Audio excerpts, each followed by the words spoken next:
Hello, profilers and everybody out in YouTube and Facebook land and everywhere else watching this. This is the Profiles After Show, episode 13 on John Williams. My name is Dan Skip Allen, and I'm going to introduce you to my panelists this evening. Go ahead, panelists. Hi, how are you? What's your name? Oh, I'm sorry. A little tired. It's Mark Tordai. I've been, as I mentioned last time, was my first show, and I'm very happy to be here again. Nice. Will? Hi, I'm Will Lambert. This is my first Profiles After Show. I'm just really excited to talk about my favorite composer. All right, I'm glad to have you guys. Like we always do every week, we start off with our first blood. So, Mark, what was your first blood? Wait a minute. Before you say your first blood, I have to say Alicia and Scott's first blood. So I almost got out of order there. Alicia's first blood was E.T., and Scott's first blood was Jaws. All right, so now, Mark, tell us what your first blood on John Williams music was. I actually had a little bit of difficulty because he's done so many movies, and especially in the 80s, which is when I grew up. And I tried to think of when was the exact first movie that I saw of his. And it actually was Ferris Bueller's Day Off. He actually was the composer for Ferris Bueller. Which, of course, came out in 1987. I was a kid at the time. And I just spent like the afternoon sort of trying to think of sort of specific parts of that soundtrack, because most of it is a soundtrack, meaning it's not original music. However, there is original music in the film, and I would say that it was conducted by John Williams, of course, and so that to me would have been the first one. I don't really recall if there was an earlier one. Certainly there have been later ones as I was a teenager and so forth, when I sort of started to know who he was. But yeah, that definitely has to be my first blood. Will? All right. When my first blood came, it took me a while. First, I thought it was this movie. No, it's this movie. Then I traced it all the way back to the original Star Wars. When I was about 4, I was hanging out at my grandma's house, and for some reason I was annoying the heck out of her. And so she put me in a room with the original unaltered Star Wars VHS tape, and I was just glued to the screen. And the score is one of the many things I loved about that movie. So the original Star Wars is my first blood. Oh, wow, that's fantastic. I'll tell you what, both of those movies have great scores. Of course, Star Wars is one of the most famous of all time. I actually saw E.T. in a drive-in theater when I was about 6 or 7 years old, and the music, it was just mesmerizing to me. It was just, you felt like you're just in another world with E.T. and Elliot and everybody, and Drew Barrymore and the whole 9 yards. That movie was, when I was a kid, it was like bigger than life. That screen at that drive-in theater that I saw, and I listened to John Williams' music in E.T., and it was just like, wow, this is fantastic, And that was one of, we'll get into, I got some notes and some different things about John Williams' collaborations with Steven Spielberg, and we'll get to that a little bit later. So on to our Fast Fives, and of course Alicia and Scott's Fast Five was Superman. So I'm sure that one or both of you guys have got Superman on your Fast Five. So Mark, let us know. I actually don't have Superman on my Fast Five. I know. I love the film. It's really good. I'm more of a Marvel guy. That might put some bias in there, but I do enjoy the film. Richard Donner's film is amazing. The soundtrack is amazing. I just felt that there were 5 others that when push came to shove were just a little bit better for me. But I would put it as number 6 because it is an amazing, amazing soundtrack. So unfortunately, no, but it is a really good one. Will? I do too. Don't have Superman in my Fast Five. It'd probably be either that 6th or 7th spot. What's really surprising though is just this score just makes me happy every time I listen to it. It just wasn't enough to make it in my Fast Five. Unbelievable. We're gonna go 3 for 3 because I'm right with you guys. I grew up on Superman. Christopher Reeve, was Superman for me for the longest time. Mm-hmm. And that theme, dun dun dun dun dun dun dun dun. In listening to Richard Donner talk about that and Scott and Alicia, it was like, that is Superman. Basically, it's Superman's name in the music. And, that was just, once again, John, we're going to keep themes of the movies and the different characters that are involved in the movies are going to come up a lot. Just like on Profiles, themes were a big part of the Profile show. So the Superman theme is just, wow. I don't know what else to say. It's one of the greatest of all time. But like you guys, I had a different Fast Five as well. But Superman definitely is in my honorable mention. Okay, because of that, we're going to go into Fast Five number 4. And Scott and Alicia had Close Encounters of the Third Kind. Do you guys have that on your list? I happen not to. I hate to say it, I've not seen Close Encounters. It's one of those films that's probably number 1 on my must-see list, or at least in the top 5 of my must-see list. But I know it because as a kid it was one of my dad's favorite movies, and so he talked about it all the time. He loved it, and my mom also loved it. They saw it on a date when in 1978 or whenever it came out. And they loved it, and I'm a huge science fiction fan. I love alien movies, and I know I'll probably really enjoy it. I've just unfortunately never seen it. Oh. You will. All right, sorry. I also don't have Close Encounters in my Fast Five, partly because I'm not a big fan of the movie. I just didn't like the movie. So I don't think the score was enough to save it, and the score wasn't just not in my top 5. Wow, when they did John Williams, all I could remember was those 5 notes. Do do do do do. You cannot help but remember those 5 notes, and Richard Dreyfuss in that movie was fantastic. Once again, we're going to go back to this John Williams with Steven Spielberg theme because it's going to play off a lot in our Fast Fives and obviously Alicia and Scott's Fast Five. But those 5 notes were just iconic as probably 5 of the most popular notes in movie history. Let me see here. Do I have Close Encounters? Oh, we're going to do this 3 for 3 again. Wow. I do not have Close Encounters of the Third Kind in my Fast Five. That and Superman were my honorable mentions, but that theme, do do do do do, is still a crazy, crazy 5 notes. So this is crazy that both Alicia and Scott's 5 and 4 are not on our list. I wonder if Rachel would have had them on her list if she was on the show. We'll never know until we ask. Okay, so now we're going to go with Right Stuff. Now, Alicia had on her Right Stuff Jaws shark scene for the first time when she first saw the shark at the beginning of Jaws. The people are swimming and kind of in the twilight, and then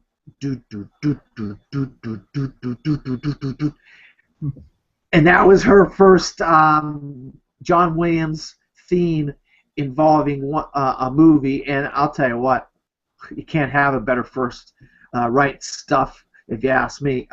Scott, of course, had the asteroid belt where the TIE fighters and the Millennium Falcon were racing through the asteroid belt in Empire Strikes Back.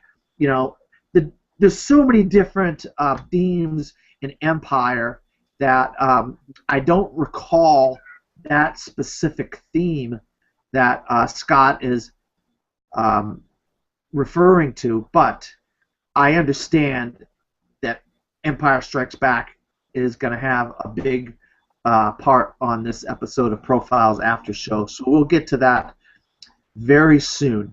All right, guys, what is your right stuff on John Williams' themes?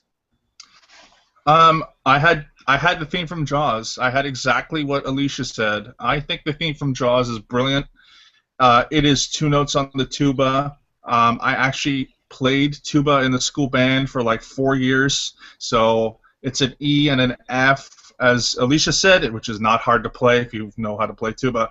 And it's terrifying, and it's very simple. I mean, that's all it is literally 2 notes, and the tempo increases. And when it was used in Jaws specifically at the beginning, nobody really knew that it was going to be about a shark, I guess, unless you could argue that unless you saw the poster. But you're not exactly sure what's actually going toward that swimmer and the swimmers that are in the ocean, especially the girl with the legs. She's got her legs and she's in the tube, I guess it's called, before she's taken, and it's just brilliant. Again, simplistic, really terrifying, and it has to be that just for me because it sets this mood, and it sets pretty much the whole film in motion. And if the filmmakers don't conquer that challenge of setting up that first scene, then pretty much the whole movie just doesn't work. And John Williams, his score was brilliant. It was brilliant throughout the film. And Jaws is, for example, I don't like horror movies, and I would consider Jaws a horror movie. It's my absolute favorite horror movie of all time. So, again, has to be theme from Jaws for me. Will? All right. My right stuff is from Jurassic Park, and it's right after the part where Richard Attenborough says, "Welcome to Jurassic Park." And then it zooms up on Sam Neill's face. His face is in awe, and then the camera pans over, and then you hear the do-do-do-do-do with all the dinosaurs in the water hole, all in a group migrating from one place to another. That just gives me goosebumps for the whole time. And sort of like what Mark said, it sets the mood for the movie. This sort of sets the mood for Jurassic Park in the sense of its discovery, its awe, and its amazement. Yeah, wow, you guys, obviously Alicia and Mark agree. You can't go wrong with Jaws and Jurassic Park. I think we're going to get into that eventually on a few of our Fast Fives here. But mine is Star Wars. I'm going to go with the Darth Vader says, "I'm your father, Luke," at the end of The Empire Strikes Back. The music at the end of Empire Strikes Back, when that scene is going on, you know, there's a lot of lightsaber battles and stuff, but when he says, "Luke, I am your father," there's music, and it's just like some of the most dramatic music you could find, and that's why Empire, I already said it with the asteroid chase scene, there's so many great bits of score that go into The Empire Strikes Back, but I'm not going to get into all those just yet. We're going to talk about that later, hopefully. And right on cue, Alicia and Scott's Fast Five number 3, Mark, is Jaws. Mm-hmm. So I know you have to have this on your Fast Five. Yeah, my number 2. One which we'll get to later, just beat it out, just because. But just because I sort of connect to that film, or at least I like the film a little bit more. But yes, Jaws is a fantastic movie. It's a masterpiece. And yeah, its score, its soundtrack for me was number 2. It's brilliant. Okay. As much as I love Jaws, everything about it, Jaws did not make it into my Fast Five. Wow. Surprising, Go ahead. surprising to some people, but funny story. At my high school, when you get to class, like the last minute before, like you have to get to class, they play the Jaws theme song, and so it makes everyone run to class as fast as they can. It's sort of funny. That is But yeah, funny. Jaws did not make it into my top five. Wow, I can't wait to hear what is in your top five, your Fast Five, Will, because if you don't have Jaws, Close Encounters, and Superman, I don't know what. I'm very curious to find out what's in your Fast Five. I have Jaws exactly the same spot as Alicia and Scott. And I'm like you in a lot of ways, Mark. I'm not a big horror fan, but what I do is appreciate horror movies when they're done good. I mean, we could sit here all night long, and I could tell you how horror movies are horrible now. No pun intended. They're just terrible. They just are creative. They're just dumb. They take advantage of the audience. They think the audience is stupid, which we're not stupid, and that's why I don't like horror movies. But like you said, Alien and Aliens Yeah. and Jaws were done in a way where you're really invested in what's going on the screen. And John Williams' two-note score at the beginning of Jaws, and then obviously down the line, and then even when they're fighting, when God, now I can't remember his name. The guy, God, what's the main actor's name in Jaws? Richard Dreyfuss. The other guy. Oh yeah, yeah. Someone can look that up on IMDb. Yeah. He's in the French Connection with Gene Hackman. God. I know exactly who you're talking about. Yeah. Well, Robert Shaw. Roy Scheider, right? Roy Scheider. Then Robert Shaw. Yeah. Yeah, Roy Scheider and Robert Scheider. When they're like, they have the spear, the music, and I mean, it's just like crazy during that whole fight scene with the shark when they're on that boat and the music and everything's going crazy on that. That is really adds to the dramatic tension of that movie. And I mean, John Williams, he knows just the little nuances, what to do to make something pop off the screen. In music sometimes, especially back in the 80s and 70s when you didn't have the special effects that you have now to glamorize our eyes and get our eyes all into the movie. Back then, music was a very, very big key. You know, obviously, John Williams worked with Steven Spielberg. I have down here, he worked with Steven Spielberg 27 times, and of course, Close Encounters of the Third Kind, Jaws, E.T. are three of the early ones, if not the three earliest ones. So you knew they were getting off to a good relationship with those three movies because they were all, and still are to this day, absolute classics. Mm-hmm. All right, we're going to go now into, I'm going to ask you guys if you have anything you would like to say on any notes or any trivia or anything like that you may have, because I have some notes and stuff that I'm going to read, but I'm going to let you all go first. Yeah, so Mark? Sorry. Go ahead. I actually don't have anything. I unfortunately wasn't able to do the research, and I actually don't even know too much about John Williams. So go ahead, Will. Okay. I have two little bits of information. I read somewhere that he composed some of the music to the '60s TV show Gilligan's Island. Oh wow. Well, that's He composed to that too. And I read that I might get the title, or he was awarded like the ambassador of music from President Obama. I forgot the exact title, but he was awarded some medal from Obama. Well, I know they have the Kennedy Center honors, and a bunch of people always get, like 5 or 6 people every year get like a Medal of Freedom or whatever that is. And I'll tell you what, if he's going to get them back, if he's going to get the medal for Ambassador of Music, I cannot say anybody else in the history of this country that deserves a medal as the Ambassador of Music. That guy, I don't know if it was the Ambassador of Music. I don't know if it was the Ambassador. I'm not sure though, but or whatever, Kennedy Center Honor or something like that. That guy deserves everything he can get. I'm telling you right now. I got some notes and stuff that I want to read.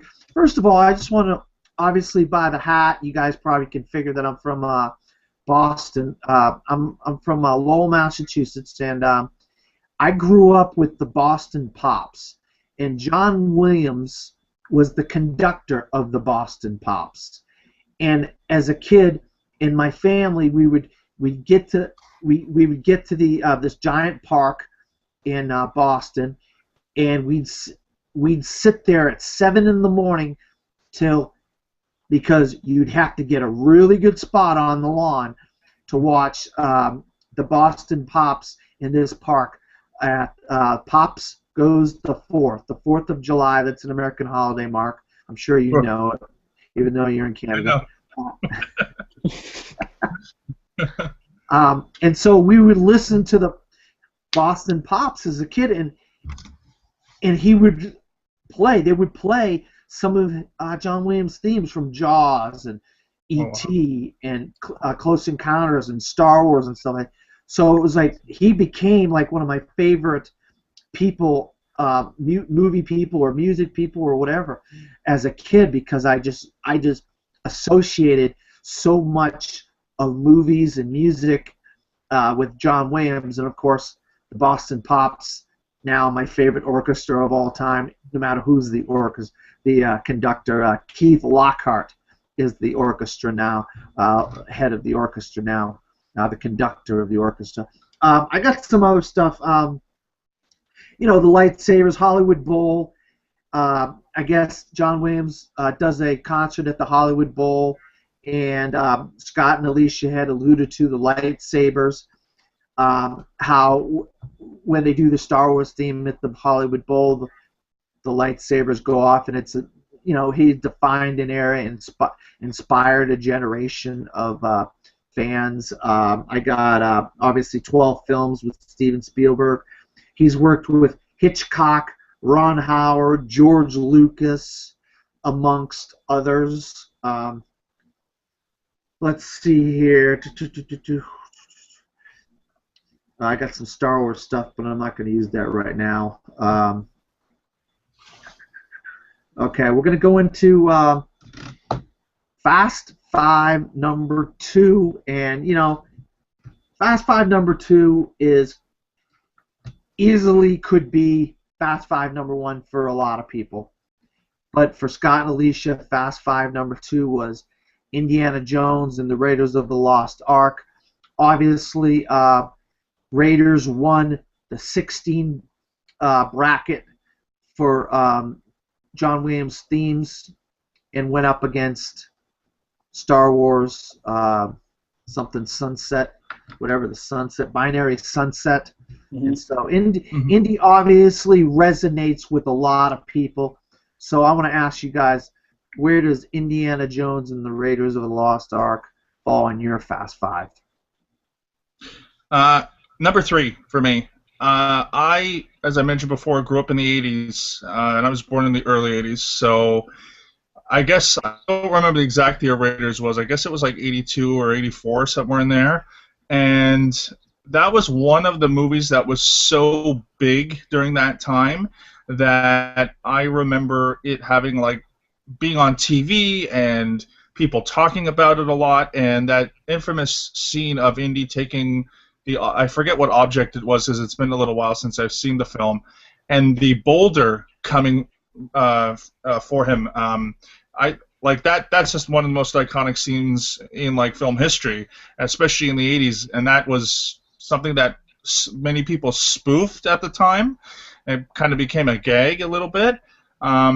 So for me, it's number 3 because that theme song, of course, Indiana Jones is an adventure story, and that theme, that original theme song that you hear at the beginning, sets the tone as an adventure. It is an adventure theme.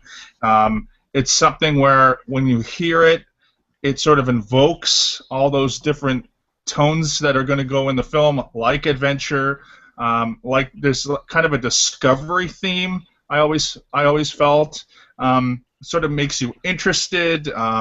So yeah, for me, number three, and it's mostly because there's a history as well to that film, and it's one of the earliest films that I remember, even though I actually didn't see it until much later. Same with me. Raiders of the Lost Ark does fall on my number third spot in my Fast Five. I think what a great score, in my opinion, is supposed to do is symbolize the film. Like Mark said, Raiders of the Lost Ark sort of symbolizes that theme of adventure. Even on the poster, it says the return of the great adventure. And it's just such a great, every time you hear it, you know what's coming, you know what to expect. And also along with that, it has a whole bunch of other themes that also enhance the viewing experience for that movie. Wow, you guys really love Indiana Jones and the Raiders of the Lost Ark.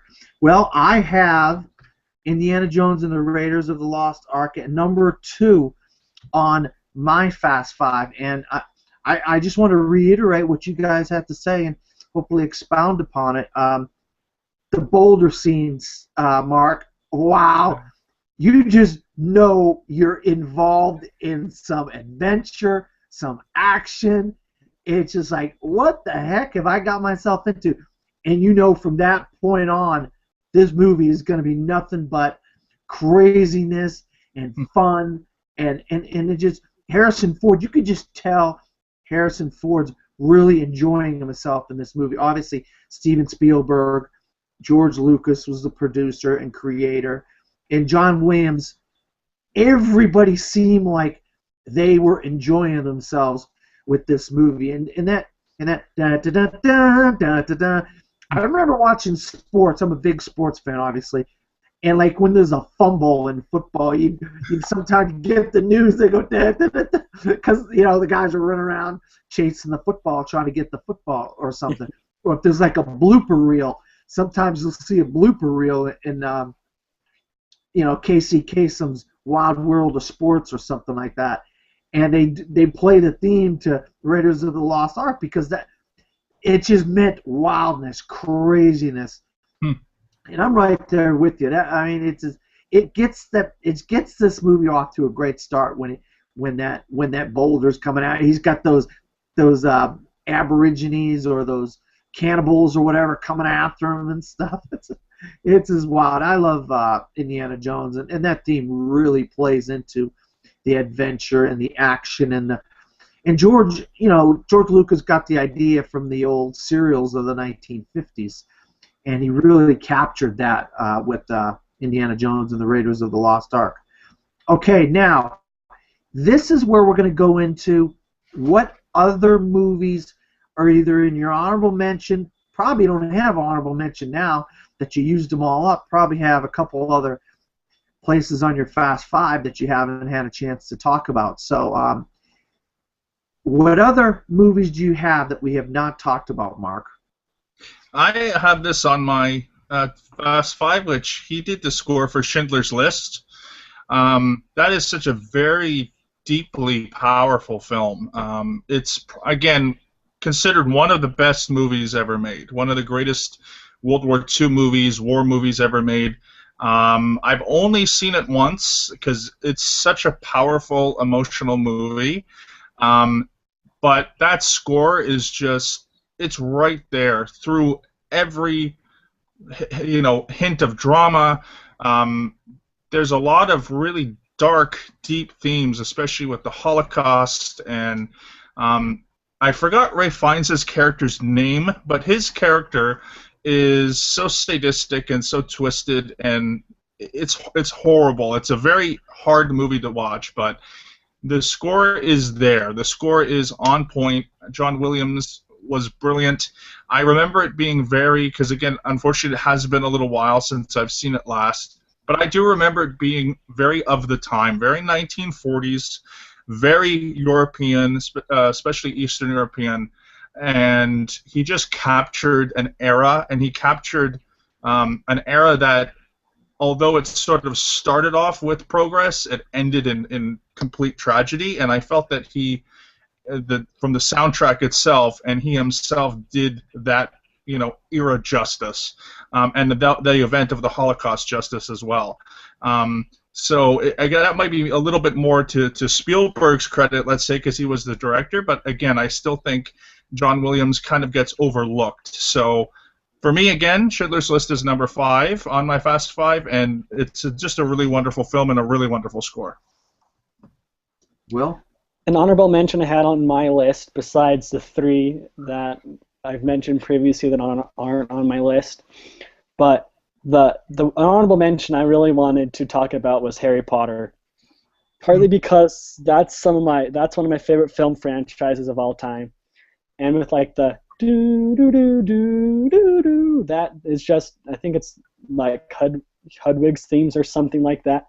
That's just what makes Harry Potter for me. Is not the acting or the story. For me, what makes Harry Potter so enjoyable to watch is the score for it.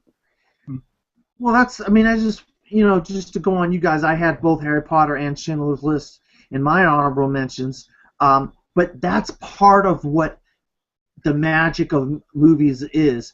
When you have a score like Harry Potter that just brings you into that world, when you get to see Hogwarts for the first time and you're in the world of Hogwarts and Harry Potter's school, you're like, wow, your eyes are like big as saucers, because you're like, what are we gonna? Yeah, you read the books, but to see those books turned into movies and then to have that music go to the world that you're watching. And Schindler's List, Mark, is just haunting. I think is the word that you really wanted to use that you probably couldn't come up with. It's such a haunting score because it's such a dark movie about actual events, and that's what's so sad about Schindler's List. And so I think John Williams really captured the feel of the movie, which is a dark movie, and so he came up with a very haunting score to Schindler's List. I'm gonna go on mine. I have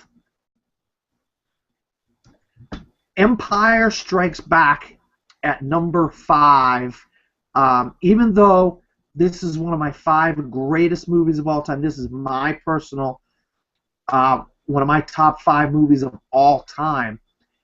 The Imperial March, Darth Vader, and once again I'll use a sports analogy.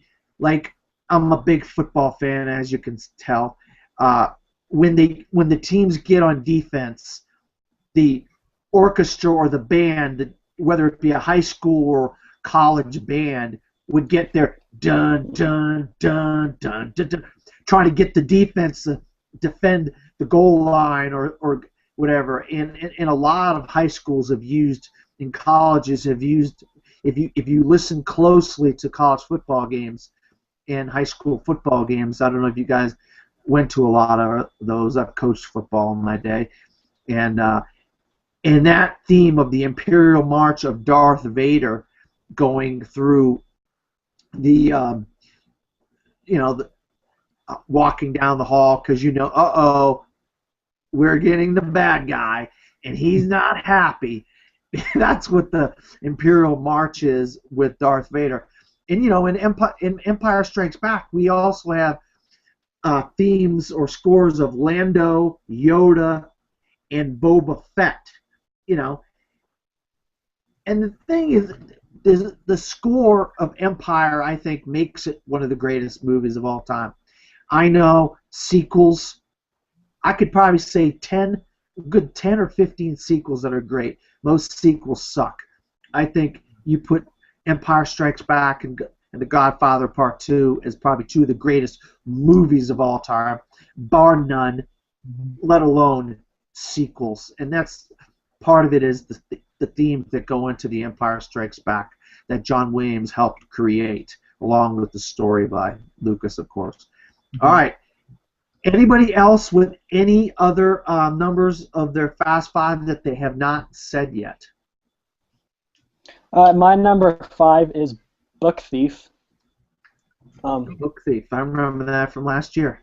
yeah, this is sort of a cheat, I guess you could say, but I've only seen like half the movie. I haven't seen the second half of the movie yet. But because I've read the book, but I feel like I have seen it by listening to the whole complete thing with John Williams' score. Every single number in that has a different taste, has a different note pitch, has a different pace. So you can picture it in your mind what's going on and what's going to happen later in the film. Yeah, that was a very good movie. I really enjoyed it. It was highly underrated last year. I thought Yeah. more people would see that they ended up not seeing it. Yeah, I really like that. Any others for you, Mark? No, not that have been mentioned already. Yeah. Oh, I have another one too. All right, go ahead. My number 4 is Catch Me If You Can. Ah, Just partly because the very opening, very opening credit scene to that movie, where you just see like the two black silhouettes chasing each other with like that jazz music playing in the background, that just, like we said before, that just set the tone for the whole movie, and it makes you like there's different parts like during the opening credit scene when they see like the Leonardo DiCaprio silhouette running, it like shows you hear his theme, and when it shows Tom Hanks' silhouette, you hear his theme, and just really cool how he wrote like individual themes to express the characteristics of each character. once again another Steven Spielberg movie, but I'm going to shout out to my good buddy in Australia, Liam LaGrande. He really likes Catch Me If You Can, so he's going to be happy that you mentioned that, Will. All right, so has my favorite actor, favorite director, and favorite composer all in one movie. Yeah, it's got three check all those boxes on that. Catch Me If You Can. All right, so now obviously we know Scott and Alicia's. I screwed up, guys, because I actually put Empire Strikes Back. I thought theirs was something different, so I mentioned Empire Strikes Back already, but theirs number 1 on their Fast Five is Empire Strikes Back. So I kind of screwed up. I thought it was Star Wars. So if you have Star Wars or Empire Strikes Back on your Fast Five, feel free to talk about it now. I do. Mine is Empire Strikes Back as number 1. So I'm not the biggest Star Wars fan. I actually like Star Trek a bit more, and sometimes I tease my die-hard Star Wars fans with the fact that there's some plot holes in Star Wars, and there's some things that you have to sort of bend your imagination, especially if you're like me and you like really realistic science fiction. And I tease all my friends about this, but especially the first movie. But the second, Episode 5, Empire Strikes Back, to me it's the best Star Wars movie, and I love it. I love The Empire Strikes Back. I love the universe of Star Wars a little bit more than I like the movies. However, I love when Star Wars goes dark, and when it goes gritty, and when you have people like Boba Fett, who is one of the darkest characters maybe other than Darth Vader in Star Wars. Now, to get to The Empire Strikes Back and John Williams' score, as you mentioned, Dave, the Imperial March is such a commanding, authoritarian kind of score, and it is brilliant. And when you see Darth Vader and when you see the Emperor and that score is there, I don't know, for the character, a good score will enhance what we are supposed to be feeling as the audience, how we're supposed to see the character. So we all know that Darth Vader has this, sadistic side to him. We know he's menacing, but when you add the Imperial March over him, it just adds to this character. And I love Empire. I can watch Empire all the time. I just had literally a couple weeks ago, actually during New Year's, I should say, so a month ago, I watched with a friend all 6 episodes back to back to back to back to back, and I hadn't watched Empire in probably 15 years, and I love that movie. So John Williams and that score, much like all the movies we've talked about, it really does make the film very special. It's a huge part. and he is a huge part for what made Empire probably, I would say, the best sequel in a franchise in the history of sequel franchises. Mhm. Empire. I love Star Wars. Star Wars, the original trilogy, is my favorite trilogy of all time. My friend even made me this pretty cool Star Wars shirt. Oh, wow. Yeah, and Empire Strikes Back is my number 2. It's just like another thing, like a tie for my right stuff, is when at the very first of the Battle of Hoth, you don't hear anything but the AT-ATs, like footsteps. Then as you see the first AT-AT, the Battle of Hoth music starts and just like hits you right in the face. It gets you that tone for like the whole movie, and like you said, the darkness it was going into. The score at the start was more lighter. It symbolized the film at the start, and then when it got darker and deeper, that's like my favorite soundtrack to listen to, because it feels like it makes me more powerful than I actually am, with like the Battle of Hoth, the Imperial March, and like even the Fox fanfare at the very beginning. It's like, yes, I can do anything. So yeah. All right. I had obviously Empire Strikes Back at number 5, but my number 1 was Star Wars. As a kid, I did not see Star Wars in the theater. I actually saw Star Wars on HBO, but I did see Empire Strikes Back in the theater, and I saw them both on the same day, just Star Wars on HBO, knowing that I was going to the theater to watch Empire Strikes Back, so I get to see both of them back to back and get the full brunt of what Star Wars was. And the 20th Century Fox music, then the Crawl, and that music to start off with the 20th Century Fox, then right into John Williams' score of Star Wars, that to me was what, when you heard that for the first time, and I was probably 6 or 7 years old, it was like, what am I listening to? Where am I going to go? What worlds am I going to go to? This is going to be awesome. I cannot wait to see what happens next, because it starts off with some of the greatest music of all time. And every time you hear 20th Century Fox's music, all I can think of is what comes afterwards, and that's the Star Wars theme in the crawl of the Star Wars movies. So if you guys have Star Wars on anything, if you guys just want to bring up Star Wars, since I screwed it up by talking about Empire earlier than I should have.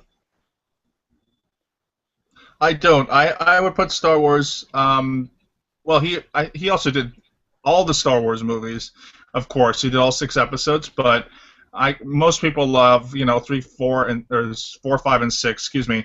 I also really like the score of Revenge of the Sith. That is my favorite prequel movie, and as I revisited those films, it is definitely the best, and that is the darkest of all the prequels. I think the Attack of the Clones has good parts of it, and it does have a very good score. But yeah, Revenge of the Sith again goes to that dark side that I love in the Star Wars universe. So I would maybe say Episode 3, actually, even higher than Episode 4 or 6, just for me personally. I just want to mention in Episode 1, which I think is the worst prequel, but the Duel of the Fates with Darth Maul in that fight just gives me goosebumps every time I listen to it.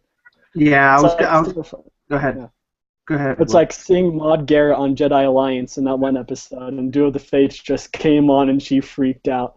I have that same expression, same feeling every time I listen to it. Yeah, I mean, Duel of the Fates is really a really good song. You could have put Duel of the Fates in anything. Mm-hmm. It didn't even have to be in a Star Wars movie, and it was going to be a great theme. It just happened to be in Star Wars Episode 1. And I was going to mention Maud Garrett as well, Will. She, this is a very PG broadcast, so I'm not going to say, but she seemed like she was really enjoying herself there. Yeah. She probably wishes she wasn't on camera at the time. But yeah, I'll tell you what, guys. I really enjoyed talking John Williams with you both, and I'm hoping everybody enjoys the show. But that is it for this evening on John Williams. We're obviously we're gonna maybe try and do something next week. We'll see if we can get a group together to talk somebody else. I'm not gonna say because it seems like when I break spoilers or something on here, it doesn't happen. So I'm not gonna go into saying anything for next week, but I'm gonna try to do something for next week. And I just want to ask you guys, where can the good people of the internet find you, Mark? Mark Tordai, Tordai. I'm on Facebook, Instagram, Pinterest, and Twitter. Okay, you can find me at my blog I run, theteenmovieguy.blogspot.com. You can also follow me on Twitter at theteenmovieguy, and you can follow me on Instagram at themovieguy13. I think I actually will, before we became friends and you've been involved with Pro, I think I actually was friends with you on Instagram. I'm not sure. But I can be found under my name, Dan Skip Allen, on Facebook, Twitter, Instagram, Pinterest, from the fourth row at WordPress.com. Also, I do another show called where I co-host with my good buddy Vinny Laspada, the Best Damn Movie Show. And as always, you can find me right here on the Profiles After Show. And in 2 weeks, we're going to talk Tom Hanks. We should have a lively conversation about Mr. Hanks. So I hope everybody tunes in for that in 2 weeks, probably on February 8th, I believe that is. So good night, everybody. Good night. Good night.